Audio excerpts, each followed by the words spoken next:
अभी एक युद्ध का जो असर खत्म नहीं हुआ था कि इजराइल को दूसरे का जो है सुरूर छा गया, और इसी के चलते उसने जो है सीरिया की राजधानी दमिश्क में ताबड़तोड़ बमबार्डिंग की, जिसके चलते उसने वहां पर जो है डिफेंस हेडक्वार्टर को उड़ा दिया और साथ ही साथ प्रेसिडेंट के जो निवास स्थान है उसको भी लगातार टारगेट किया, और जिसके चलते वह एरिया पूरी तरीके से नेस्तनाबूद हो गया।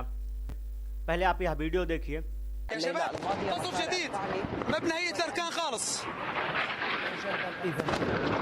इस वीडियो को देखने के बाद यह साफ पता चल रहा है कि इजराइल ने यहाँ पर लगातार बमबार्डिंग की, जिससे यहाँ पर न जाने कितने लोगों की जानें गई होंगी, जिससे यह एरिया पूरी तरीके से नेस्तनाबूद हो गया। यहाँ के जो राष्ट्रपति हैं उन्होंने इजराइल को वह सब कुछ दिया जो इजराइल ने उनसे मांगा था, लेकिन फिर भी जो है इजराइल नहीं माना और सीरिया पर जो है अटैक कर दिया। यहाँ इजराइल जो है अपने बलबूते पर अटैक तो बिल्कुल नहीं कर सकता है, क्योंकि हाल ही में जो युद्ध हुआ था इजराइल और ईरान के बीच में, ईरान ने यहाँ पर इजराइल की कमर तोड़ के रख दी थी।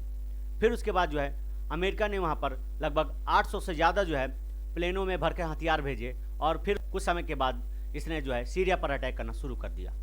इसलिए यहाँ पर कहा जाता है कि दूसरों के सहारे कभी भी कोई लड़ाई नहीं लड़ी जाती, उससे हमेशा अपना ही नुकसान होता है। लेकिन इजराइल यहाँ पर जो है वो नहीं मानने वाला है। शायद कुछ दिन के बाद जो है इजराइल बहुत बड़े खतरे में आ जाए, क्योंकि इसने जो है अपने चारों तरफ दुश्मन पाल लिए हैं। उधर Lebanon, Syria, Gaza, Iran, Iraq, ये सब इसके जो है कट्टर दुश्मन हो चुके हैं।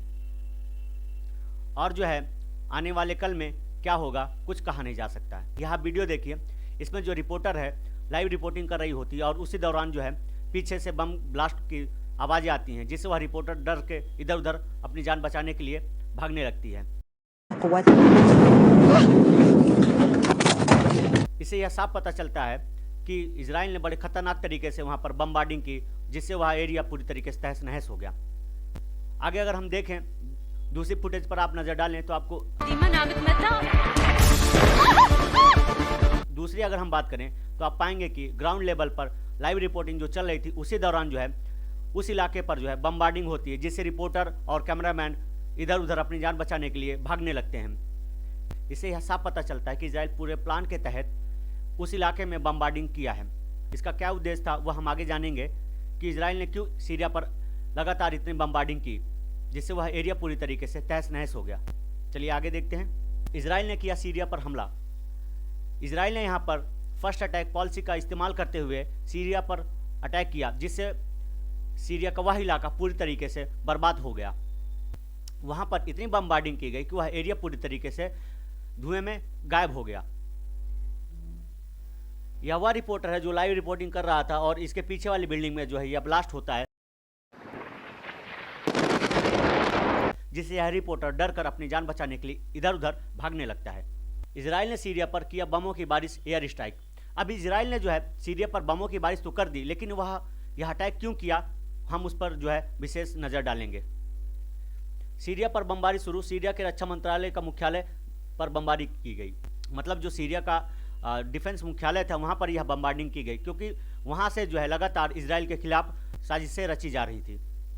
उन्होंने सीरियाई राष्ट्रपति भवन और दमिश्क के उम्मयाद चौक को निशाना बनाकर कई हवाई हमले किए। मतलब वहां पर जो इजराइल ने प्रेसिडेंट के जो आवास है वहां पर जो है उसको निशाना बनाया, और उसके पास जो है उम्मयाद चौक जो था उसको भी निशाना बनाकर उसको तहस नहस कर दिया। जोलानी ने उन्हें वह सब कुछ दिया जो उन्होंने मांगा था। मतलब यहाँ जो सीरिया के राष्ट्रपति हैं उन्होंने इजराइल को वह सब कुछ दिया जो इजराइल उनसे मांगा था, लेकिन उसके बाद जो है इजराइल क्या करता है, उन पर लगातार बमबार्डिंग कर देता है, जिससे सीरिया का वह इलाका पूरी तरीके से तहस नहस हो जाता है, और उसके बदले सीरिया को यह मिला। मतलब यहाँ पर है इतना सब कुछ करने के बाद जोलानी के इजराइल नहीं माना, और उसने जो है सीरिया की राजधानी दमिश्क में उसके डिफेंस मंत्रालय पर और जो है राष्ट्रपति भवन पर अटैक कर देता है, जिससे वह इलाका पूरी तरीके से बर्बाद हो जाता है और आसपास के लोगों में डर का माहौल बन जाता है। इजराइल सीरिया हमले की मुख्य बातें क्या हैं उस पर एक नज़र डालते हैं। हमला सीरिया पर इजराइल हवाई हमला। लक्ष्य क्या था, दमिश्क के पास सैन्य ठिकाने पर, मतलब दमिश्क के आसपास जो सैन्य ठिकाने थे उस पर हमला करना था, क्योंकि वहां से जो है इजराइल के खिलाफ लगातार साजिशें रची जा रही थी। आक्रमण क्या था, ईरान समर्थित समूह पर। यह जो आक्रमण हुआ था, जो ईरान के समर्थित समूह है उस पर यह आक्रमण था। मतलब इजराइल ने यहाँ पर इसलिए अटैक किया क्योंकि जो सीरिया है उसने जो है ईरान समर्थित समूहों को जो है अपने यहाँ पनाह दी थी, जिससे क्या बोलते हैं उसके खिलाफ साजिशें रची जा रही थी यहाँ बैठकर। नुकसान भारी तबाही हताहतों की सूचना, मतलब जिस एरिया में जिस इलाके में यह बम्बार्डिंग की गई है उस एरिया में कई बिल्डिंगें पूरी तरीके से बर्बाद हो गई और न जाने कितने जाने गई होंगी। लक्ष्य क्या था? सीरियाई धरती से खतरों को रोकना था। मतलब इस जो हमले का लक्ष्य था वह यह था कि सीरियाई धरती से जो इजराइल के खिलाफ लगातार खतरा बन रहा था उसको मिटाना था और उसको इजराइल की धरती तक पहुंचने से पहले ही बर्बाद कर देना था, यानी कि मिटा देना था। तनाव क्षेत्र ए में जो है बढ़ रहा था तनाव, मतलब जो उस एरिया का क्षेत्र ए था उस एरिया में जो है तनाव लगातार बढ़ रहा था, जिससे इजराइल को यह संकेत मिल रहे थे कि आने वाले कुछ दिनों में जो है इजराइल पर फिर से अटैक हो सकता है। इसलिए इजराइल ने पहले ही यह रणनीति बनाई कि दुश्मन हम पर अटैक करे, हम उस पर ही अटैक कर देते हैं। और इसी के तहत इजराइल ने जो है सीरिया की राजधानी दमिश्क में हमला बोल दिया। अगर आप मैप पर नज़र डालें तो आप पाएंगे सीरिया है कहाँ। तो आप ये देख रहे हैं यहाँ पर ये जो है इजराइल वाला पोर्शन है और इसी से सटा हुआ जो है इसका इजराइल का बॉर्डर और सीरिया के बॉर्डर आपस में मिलते हैं, जिस कारण से इजराइल को यहाँ खतरा पैदा हो रहा है कि अगर इसने जो है उस खतरे को पहले नहीं मिटाया तो वह हो सकता है इजराइल पर अटैक कर दे। इसके चलते यह जो बॉर्डर इजराइल और सीरिया का शेयर हो रहा है और यहीं से इसने जो है सीरिया की दमिश्क में अटैक बोल दिया। यहाँ आपको बड़ा सा एरिया दिखाई दे रहा होगा सीरिया का, रेड कलर का, और इसी के बगल में यहाँ पर लेबनान है और ये गाजा पट्टी है। मतलब इसने जो है अपने चारों तरफ जो है दुश्मन पाल रखे हैं।